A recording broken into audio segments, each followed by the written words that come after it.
In Health Watch, pediatric experts warn that they are seeing a rise in infants admitted to the hospital after being fed homemade baby formula.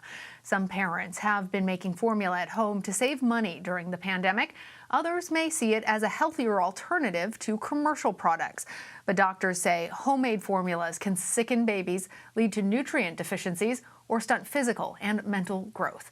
For more on this, I want to bring in Dr. Meg Frizzola and Nicole Fragale. Dr. Frizzola is the chair and chief of pediatric critical care medicine for the Nemours Children's Health System in Wilmington, Delaware. And Nicole is the manager of clinical nutrition there. Thank you both.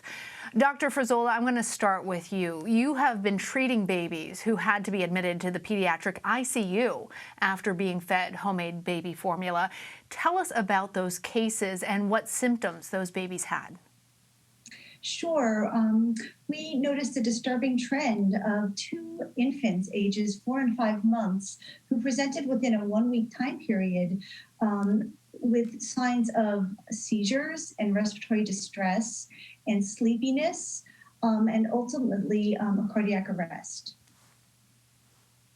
Cardiac arrest, that seems incredible. I mean, it can't be underscored how serious this is. So, Dr. Frizzola, why is this happening now? Sure.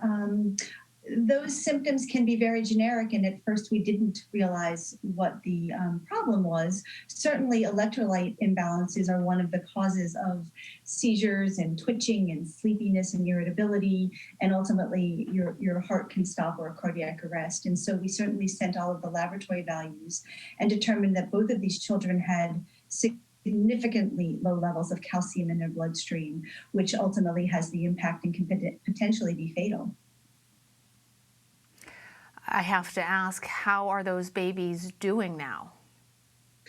Fortunately, one child presented and was able to very quickly be resuscitated with IV calcium and vitamin D and some other electrolyte replacements, and was discharged from the hospital after just a few days on oral supplementation of calcium and vitamin D with an appropriate commercially available formula. The other child, who did suffer a cardiac arrest, is still in the hospital, is fortunately doing better, is off the ventilator and is out of the intensive care unit. But the long-term impacts we aren't sure of yet. They're still receiving physical therapy and occupational therapy, as well as speech therapy, and we won't know the long-term cognitive impact for quite some time. That is so frightening, and those poor parents. Nicole, we have seen this trend on the rise during the pandemic. Is it at all possible to make healthy and safe baby formula at home?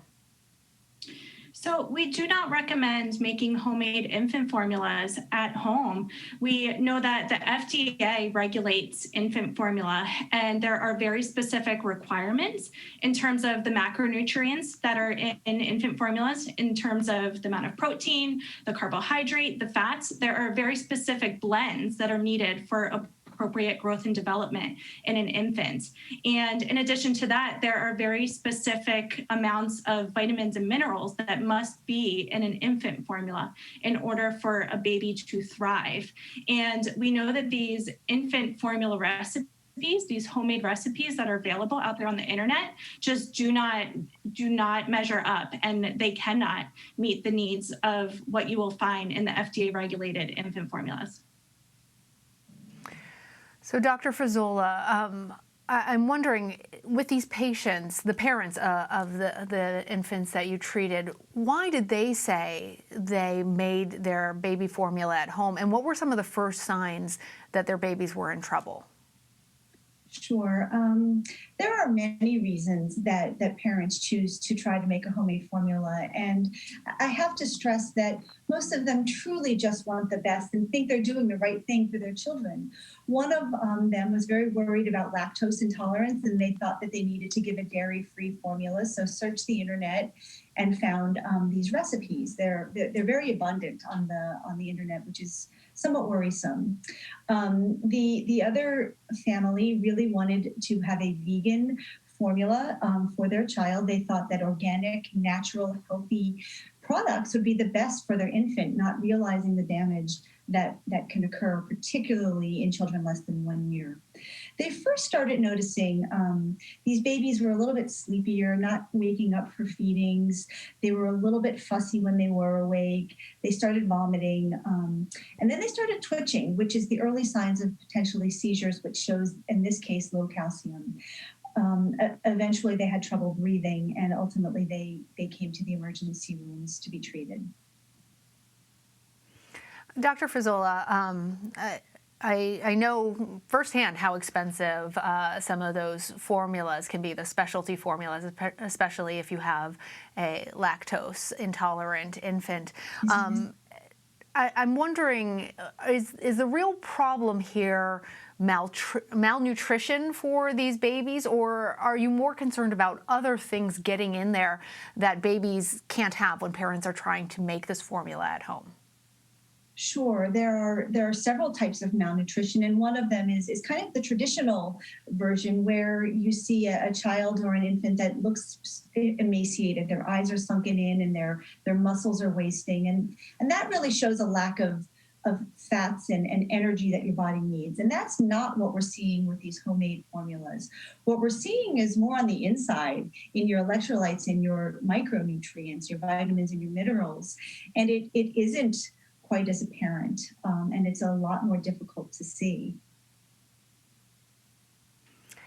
Nicole, if parents are unable to breastfeed or need to supplement, how can they determine which commercial formula will be best for their baby, particularly if cost is an issue in their family? Sure. So there is such a variety of infant formulas available on the shelves these days. It can certainly be overwhelming. And if that's the case, and a family has a very specific need that they're looking for their child, and they just feel stuck, they certainly could reach out to their pediatrician or registered dietitian who could help guide them. A parent may be looking for a vegan formula, in which case we would recommend a soy-based FDA-regulated formula, or there may be other issues at hand, such as intolerance, in which case we could recommend a formula that has a little bit more of a broken down protein.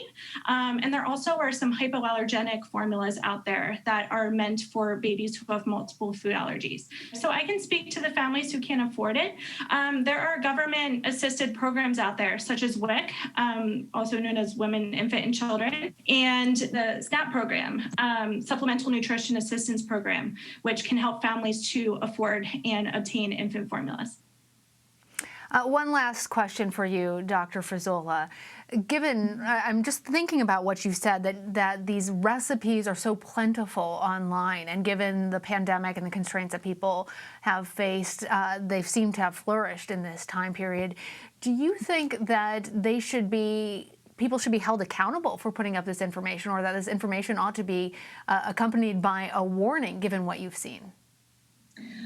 I absolutely do. We actually, as soon as our second child presented and we realized it was the exact same recipe from the exact same website on both Pinterest and YouTube, we alerted the FDA, and they actually issued a MedWatch for this exact issue. I actually just met with our state legislator earlier today, and they are taking action to try to get warnings associated with all of these postings so that families are educated. We understand it won't necessarily influence everyone's choice and decisions, but we can't stress enough the dangers of using these homemade vegan formulas without regulation. A really important warning for parents, as you say, who are trying to do the best for their children. Dr. Meg Frizzola and Nicole Fragale, thank you. Thank you. Thank you.